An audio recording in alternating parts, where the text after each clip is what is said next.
এই ভিডিওতে আমরা দেখব আপনার যে স্যালারি আছে তাতে ইনকাম ট্যাক্স ক্যালকুলেশন কিভাবে হবে ওল্ড ট্যাক্স রেজিম হিসেবে এবং নিউ ট্যাক্স রেজিম হিসেবে, এবং তার সাথে সাথে এটাও দেখব কোন ট্যাক্স রেজিমটা আপনার জন্য বেটার হবে। তো এখানে একটা এক্সাম্পল নেওয়া হয়েছে একটা পে স্লিপের, সেই পে স্লিপের ক্যালকুলেশনে আমি দেখাবো কিভাবে ইনকাম ট্যাক্স ক্যালকুলেশন করা হয়। ইনকাম ট্যাক্স ক্যালকুলেশন করার আগে কিছু বেসিক পয়েন্ট আমি আপনাদের কাছে ক্লিয়ার করে দিতে চাই। সেটা হচ্ছে কি, ইনকাম ট্যাক্স ক্যালকুলেট করা হয় ট্যাক্সেবল ইনকামের উপরে। এবার এই ট্যাক্সেবল ইনকাম কি না, যেটা গ্রস ইনকাম মাইনাস ডিডাকশনটাকেই বলা হয় ট্যাক্সেবল ইনকাম। আরো ক্লিয়ার করে বলি, যে গ্রস স্যালারিটা আপনারা পান সেখান থেকে ডিডাকশন মাইনাস করে যে ইনকামটা হয় সেটাকেই ট্যাক্সেবল ইনকাম বলা হয়। তাছাড়াও ফিনান্সিয়াল ইয়ারে আপনারা দুটো ট্যাক্স রেজিম দেখতে পারবেন 2024-25-এ, সেটা হচ্ছে ওল্ড ট্যাক্স রেজিম আর নিউ ট্যাক্স রেজিম। এখানে আপনারা যে কোনো একটা ট্যাক্স রেজিম চুজ করে আপনাদের ট্যাক্স ক্যালকুলেট করতে পারেন, যদিও by default new tax regime selected থাকে। যদি আপনারা নিউ ট্যাক্স রেজিম চুজ করে থাকেন তাহলে সেক্ষেত্রে কিন্তু ট্যাক্স লেভেল রেটটা কিন্তু অনেকটা কম থাকে according to old tax regime অনুযায়ী। আর যদি ওল্ড ট্যাক্স রেজিমে আপনারা ট্যাক্স ক্যালকুলেশন করে থাকেন সেখানে কিন্তু আপনারা ডিডাকশনের ছাড় বেশি পাবেন, যেটা আবার নিউ ট্যাক্স রেজিমে কিন্তু অ্যাভেলেবেল নেই।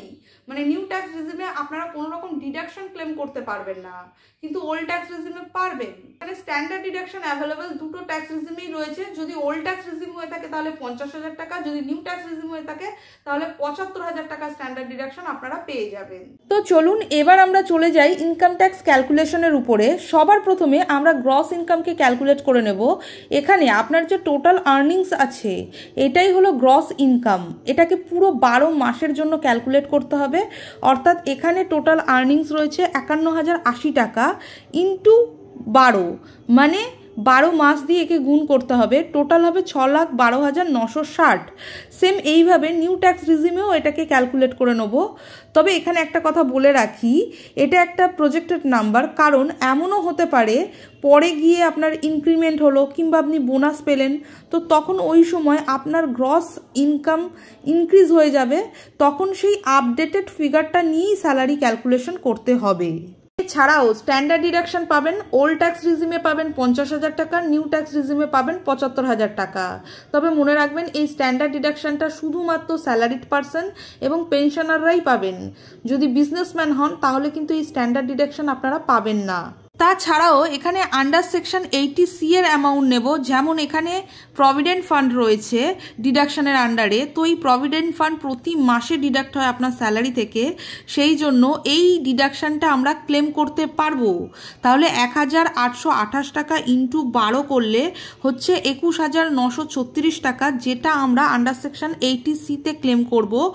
80C-তে আপনি পিপিএফ এর অ্যামাউন্ট কিংবা এসএসওয়াই আরও অনেক কিছু বেনিফিট রয়েছে আন্ডার সেকশন 80-এর আন্ডারে পরে যেগুলো ডিডাক্ট হয় সেগুলো আপনারা ক্লেম করতে পারবেন, এবং তার সর্বোচ্চ লিমিট হচ্ছে 1.5 লক্ষ টাকা। তবে হ্যাঁ, এই টাকাটা কিন্তু আমরা নিউ ট্যাক্স রেজিমে ক্লেম করতে পারবো না, তাই নিউ ট্যাক্স রেজিমে এটাকে আমরা 0 লিখলাম, কারণ নিউ ট্যাক্স রেজিমে কিন্তু ডিডাকশনের ছাড় পাওয়া যায় না। এরপর এখানে সেকশন 80CCD1B অর্থাৎ ন্যাশনাল পেনশন সিস্টেম যেটা হয় সেটা বিলং করে। এখানে যদি ভলেন্টারি কন্ট্রিবিউশন করে থাকেন কেউ তাহলে 50,000 টাকা পর্যন্ত ক্লেম করতে পারবেন ওল্ড ট্যাক্স রেজিমে। এই এক্সাম্পলে 0 কনসিডার করব, আর নিউ ট্যাক্স রেজিমে এনপিএস এর কন্ট্রিবিউশনকে এলিজিবল মানা হয় না, তাই এখানেও 0 কনসিডার করব। এরপর এইচআরএ অর্থাৎ হাউস রেন্ট অ্যালাউন্সেস, যার হিসাবে আপনারা রেন্টেড অ্যাকোমোডেশনে থাকেন এবং হাউস রেন্ট পে করে থাকেন, তাহলে আপনার এইচআরএ কম্পোনেন্ট আছে আপনার স্যালারি পে স্লিপে, ওই অ্যামাউন্টকে ক্লেম করতে পারবেন। এই এক্সাম্পলে আমরা ধরে নিচ্ছি যে পে করছেন না, সুতরাং এইচআরএ ক্লেম করছেন না, তাই 0 বসাবো। নিউ ট্যাক্স রেজিমে তো এইচআরএর কম্পোনেন্টকে ক্লেম করতে পারবেন না, তাই এখানেও 0। এবার এখানে প্রফেশনাল ট্যাক্স ডিডাকশন হয়েছে, যেহেতু ওল্ড ট্যাক্স রেজিমে প্রফেশনাল ট্যাক্সকে কনসিডার করা হয়, তাই এখানে প্রত্যেক মাসে 200 টাকা করে যেহেতু আপনার প্রফেশনাল ট্যাক্স কাটছে, সেজন্য 200 × 12 2400 হয়। বাট বন্ধুরা, এই ডিডাকশনটা শুধুমাত্র ওল্ড ট্যাক্স রেজিমেই আপনারা পাবেন, নিউ ট্যাক্স রেজিমে কিন্তু ক্লেম করতে পারবেন না। এবার আমরা ট্যাক্সেবল ইনকাম ক্যালকুলেট করব, নাকি গ্রস ইনকাম যেটা রয়েছে সেটা থেকে minus standard deduction, minus section 80C, section 80 CCD 1B, HRA, professional tax, এই সমস্ত কিছু মাইনাস হবে ওল্ড ট্যাক্স রিজিমে, এবং নিউ ট্যাক্স রিজিমে তো শুধুমাত্র স্ট্যান্ডার্ড ডিডাকশন পেয়েছেন, তাহলে সেটা মাইনাস হবে হয়ে দেখুন ওল্ড ট্যাক্স রিজিমে দাঁড়াচ্ছে 5,38,624 টাকা, আর নিউ ট্যাক্স রিজিমে হচ্ছে 5,37,960 টাকা। এটা হচ্ছে ট্যাক্সেবল ইনকাম। এই ইনকামটার উপরেই কিন্তু আপনার ট্যাক্স ক্যালকুলেট করা হবে। কিভাবে ক্যালকুলেট হবে সেটা দেখে নেব আমরা, কারণ আমাদের কাছে দুটো ট্যাক্স রিজিম রয়েছে, ওল্ড ট্যাক্স রিজিমে পার্সেন্টেজ কি আর নিউ ট্যাক্স রিজিমে। তো আমরা আগে ট্যাক্স স্ল্যাবটা দেখে নেব। ওল্ড ট্যাক্স রিজিমে কি বলছেন না, 0 থেকে 2.5 লক্ষ টাকা পর্যন্ত যদি রোজগার হয় তাহলে 0% ট্যাক্স, মানে কোনো ট্যাক্স পে করতে হবে না। যদি 2.5 লক্ষ টাকা থেকে 5 লক্ষ টাকা রোজগার করেন তাহলে 5% ট্যাক্স দিতে হবে। যদি 5 থেকে 10 লক্ষ টাকা রোজগার করেন তাহলে 20% ট্যাক্স পে করতে হবে। যদি 10 লক্ষ টাকার অ্যাভভ অ্যামাউন্ট আর্ন করে থাকেন তাহলে আপনাকে 30% ট্যাক্স পে করতে হবে। সুতরাং প্রথম 2.5 লাখ টাকা পর্যন্ত আপনাকে কিন্তু কোনো ট্যাক্স পে করতে হবে না, কিন্তু পরের স্ল্যাব যেটা রয়েছে 2.5 লক্ষ টাকা থেকে 5 লাখের মধ্যে 5% ট্যাক্স আপনাকে পে করতে হবে। সুতরাং 2.5 থেকে 5 লাখের মধ্যে ডিফারেন্স হচ্ছে কত, 2.5 লক্ষ টাকা। এই 2.5 লক্ষ টাকা ইন্টু 5% করলে হচ্ছে 12,500 টাকা।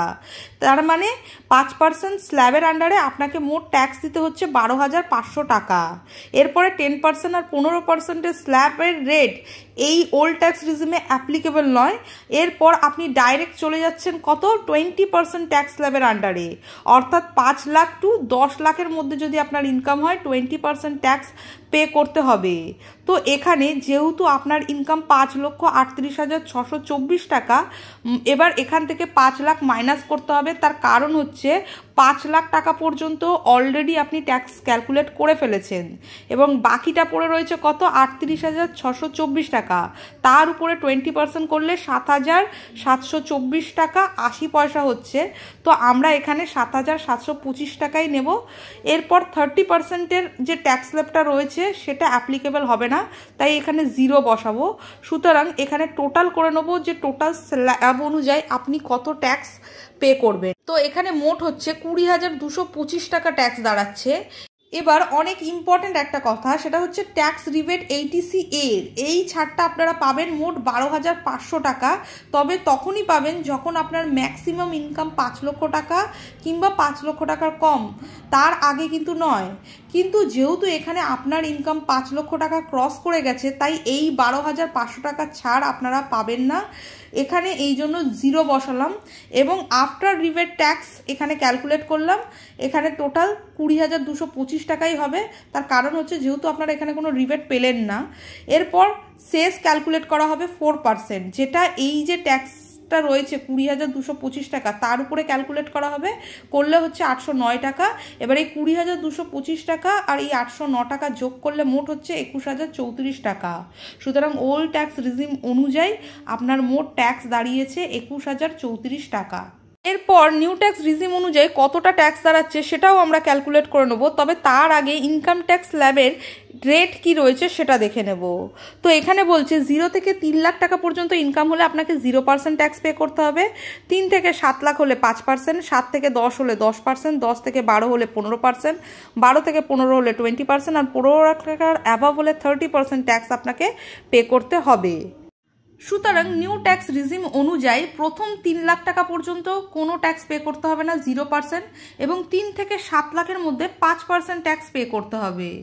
তো 3 থেকে 7-এর মধ্যে ডিফারেন্সটাই হচ্ছে 4 লক্ষ টাকা, কিন্তু আপনার ইনকাম হচ্ছে এখানে কত, 5,37,960 টাকা। তাহলে 5,37,960 টাকা মাইনাস 3 লক্ষ করলে হচ্ছে 2,37,960 টাকা। তার উপরে 5% ট্যাক্স ক্যালকুলেট করা হবে, সেটা হচ্ছে 11,898 টাকা, যেটা 5% ট্যাক্স স্ল্যাবের ঘরে বসবে। এরপরে দেখুন 10% ট্যাক্স রয়েছে, 15, 20, 30, কোনো ট্যাক্স স্ল্যাবেই কোনো পার্সেন্টেজ বসবে না, কারণ আপনার ইনকাম অ্যাপ্লিকেবল হচ্ছে না, যেহেতু আপনার ইনকাম 7 লাখের মধ্যেই রয়েছে, তাই বাকি ট্যাক্স স্ল্যাবে 0 বসবে। সুতরাং মোট ট্যাক্সের ইন্টারেস্ট হচ্ছে আপনার 11,898 টাকা। এবার এখানে ট্যাক্স রিবেট পাবেন 87A অনুযায়ী। 87A রুলসে কি বলছে যে যদি আপনি 7 লক্ষ টাকা পর্যন্ত ইনকাম করেন তাহলে কিন্তু আপনাকে কোনো ট্যাক্স পে করতে হবে না according to new tax regime অনুযায়ী। আর যদি ওল্ড ট্যাক্স রিজিম অনুযায়ী আপনারা 5 লক্ষ টাকা পর্যন্ত রোজগার করেন তাহলে কোনো ট্যাক্স পে করতে হবে না। তো এখানে যেহেতু আপনার ইনকাম 7 লক্ষ টাকার নিচে রয়েছে সেই জন্য আপনাকে এখানে ট্যাক্স রিবেটে মানে কোনো ট্যাক্সই পে করতে হবে না, অর্থাৎ ট্যাক্স রিবেটের ঘরে এখানে আপনি যে টাকাটা 11,898 টাকা পেয়েছেন সেটা জিরো হয়ে যাবে। সুতরাং এখানে নিউ ট্যাক্স রিজিম অনুযায়ী কোনো ট্যাক্স আপনাকে পে করতে হচ্ছে না। সুতরাং এখানে দুটো ট্যাক্স রিজিম রয়েছে, নিউ ট্যাক্স রিজিম আর ওল্ড ট্যাক্স রিজিম, দুটোতেই ক্যালকুলেশন করে দেখালাম যে কিভাবে ক্যালকুলেশন করলে ট্যাক্সের পরিমাণ দাঁড়াচ্ছে কতটা। নিউ ট্যাক্স রিজিমে যেখানে আপনাকে 0 টাকা পে করতে হচ্ছে ট্যাক্সে, সেখানে ওল্ড ট্যাক্স রিজিমে আপনাকে পে করতে হচ্ছে 21,034 টাকা। সুতরাং বন্ধুরা এখানে কিন্তু তার মানে এই নয় যে ওল্ড ট্যাক্স রিজিমে আপনারা বেনিফিট পাবেন না। যদি আপনারা টাকা পয়সা ইনভেস্ট করে থাকেন তাহলে ওল্ড ট্যাক্স রিজিম কিন্তু ভালো অপশন, নট ব্যাড। তবে হ্যাঁ, সেখানে আপনাকে কি করতে হবে, এই যে ট্যাক্সেবল ইনকাম আছে ওল্ড ট্যাক্স রিজিমে 5,38,624 টাকা, আপনাকে এই যে সেকশন 80C বা সেকশন 80CCDতে একটু বেশি টাকা ইনভেস্ট করতে হবে যাতে আপনার এই 5,38,624 টাকার অ্যামাউন্টটা একটু কম হয়ে দাঁড়ায় আর আপনি ট্যাক্সের বেনিফিটগুলো পেতে পারেন। আই হোপ বন্ধুরা ভিডিওটি আপনাদের ভালো লেগেছে। এই ধরনের ভিডিওর আপডেট পাওয়ার জন্য প্লিজ আপনারা চ্যানেলটিকে সাবস্ক্রাইব করে নেবেন যদি ইউটিউব থেকে দেখে থাকেন, আর যদি আপনারা ফেসবুক পেজ থেকে দেখে থাকেন অতি অবশ্যই চ্যানেলটিকে ফলো করে নেবেন।